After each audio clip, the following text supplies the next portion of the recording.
আসসালামু আলাইকুম, কেমন আছেন সবাই? তো শীতের আমেজ পড়ে গেছে, তো আজকে আমাদের বাসায় চালের রুটি এবং দেশি মুরগির ঝোল হচ্ছে।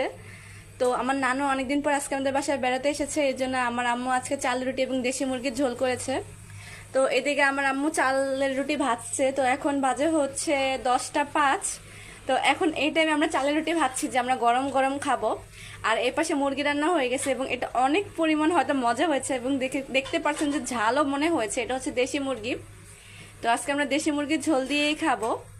তো আপনাদের এই মুরগি রান্নাটা কেমন লেগেছে আমাদের জানাবেন। আর এদিকে আমাদের একটার পর একটা চাল রুটি ভাজা হচ্ছে এবং আমার চালের রুটিটা গরম গরম এবং খালি খেতে অনেক পরিমাণ মজা লাগে। তো আমার সাথে সাথে আমার মনে হয় বাকি আমার যে অডিয়েন্সরা আছে তাদেরও মনে হয় অনেক পরিমাণ মজা লাগে। তো শীতে কার কার বাসায় চালের রুটি এবং ঝোল দিয়ে খান এটা আমাকে কমেন্ট বক্সে জানাবেন। তো আমার আজকের এই ভিডিওটি এই পর্যন্তই।